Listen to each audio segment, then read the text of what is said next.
Presiden sangat tegas sekali dengan HPP gabah yang diteken di angka Rp6.500 per kilogramnya. Sebetulnya kalau dari Intani melihat hal ini dan juga kebijakan ini, bagaimana respon dari Anda, Pak Guntur? Ya, pertama kami sebagai Ketua Umum Insan Tani dan Nelayan sangat mengapresiasi kebijakan pemerintah yang bukan hanya sekedar menaikkan ya, tetapi memastikan bahwa kebijakan itu bisa efektif.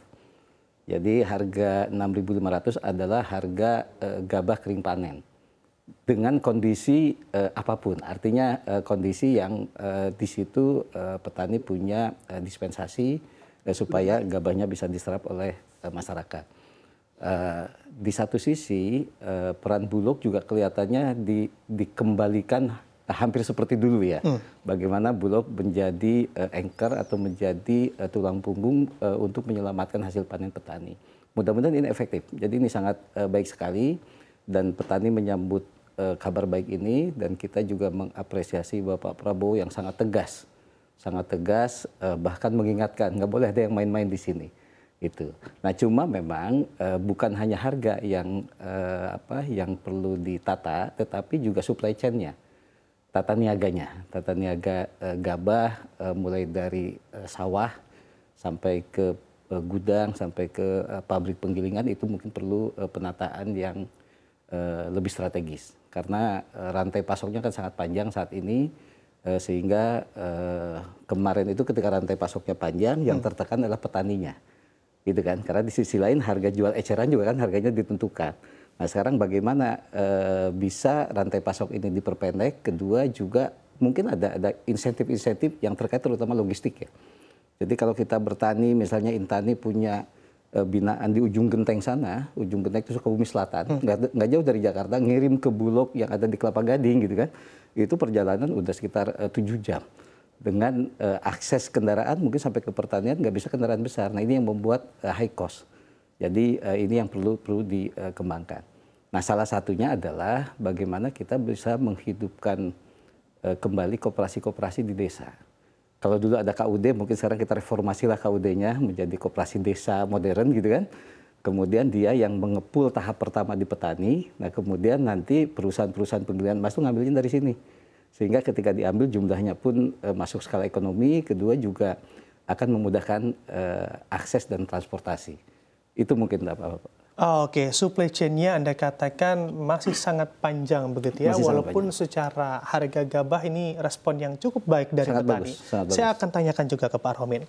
Pak Rohmin, terkait respon Anda juga terkait HPP gabah yang ditekan di angka 6.500 dan juga tadi begitu ya disampaikan oleh Pak Guntur yang mengatakan bahwa supply chain-nya masih cukup panjang dan nantinya juga akan berdampak pada harga beras di lapangan atau yang diterima oleh masyarakat. Apakah ada regulasi yang juga akan diatur oleh DPR begitu ya, dikaji dan diracik di Senayan, di komisi Anda, Pak Rohmin? Silakan.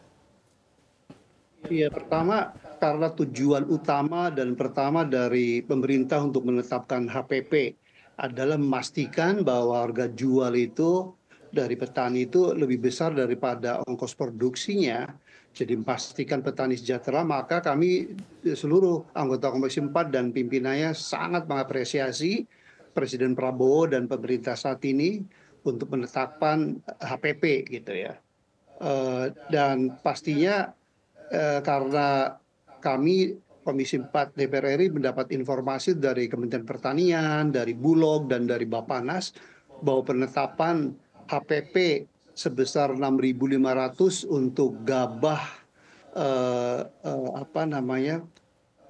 panen kering itu sudah disurvei dan itu sudah pasti akan lebih besar daripada ongkos produksinya ya. Jadi harusnya ini sangat membantu petani gitu ya. Dan sebagai DPR kami pasti akan melaksanakan fungsi pengawasan karena itu regulasi yang melindungi ya, atau jangan hangat-hangat tayayam istilahnya. Pemerintah itu memberikan HPP ini harus berkelanjutan gitu ya. Kami pastinya dalam rapat dengan pendapat dengan Menteri Pertanian, Bappenas dan Bulog minggu depan ya akan merumuskan regulasi atau aturan bahwa HPP ini benar-benar manfaatnya dirasakan oleh petani di seluruh Indonesia. Dan kami pantau Komisi 4 ya bahwa reaksi petani dari Sabang sampai Merauke, Maluku, Aceh, Jawa gitu ya, Sulawesi, Kalimantan responnya sangat positif Mas Bram ya dengan HPP ini gitu ya. Karena selama ini kan petani itu kayak apa ya, kayak lagunya Christina tuh. Kalau lagi nggak panen, nggak ada beras gitu, nggak ada padi itu harganya melambung tinggi. Begitu panen raya mendadak sontak itu turun karena memang nggak ada penetapan harga dasar atau yang sekarang namanya HPP atau floor price gitu. Jadi sangat positif.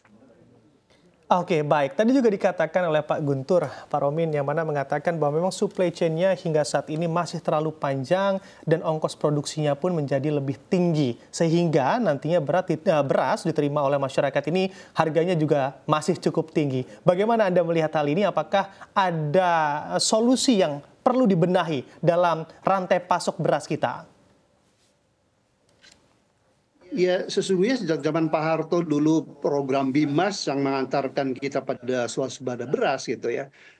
Kantor Bulog atau gudang-gudang Bulog kan tidak hanya ada di Jakarta atau di kota provinsi, kota kabupaten ya, tapi harusnya menjangkau sentra produksi padi ya, atau beras di seluruh tanah air itu ya. Jadi itu pun di rapat minggu depan kami meminta Bulog bersama Bappenas untuk menyajikan gudang dan kantor Bulog itu distribusinya seluruh Indonesia tuh di mana saja gitu ya. Kalau ada provinsi terutama di luar Jawa begitu ya, yang gudang Bulog itu belum ada di tingkat katakanlah kecamatan ya, akan kami dorong supaya diadakan gitu ya. Karena ini kan Presiden Prabowo luar biasa ya menempatkan swasembada pangan ya sebagai program unggulan, program utamanya gitu ya.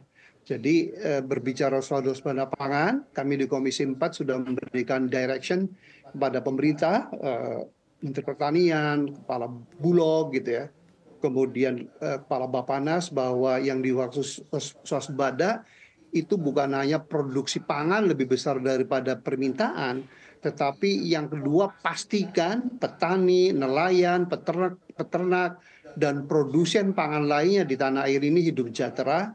Dan indikator kinerja utama yang ketiga adalah semua produksi yang lebih besar daripada konsumsi, kemudian petani sejahtera, nelayan sejahtera itu harus bersifat sustainable atau berkelanjutan. Tidak hanya 1-5 tahun, tapi on and on berkelanjutan. Begitu, Mas.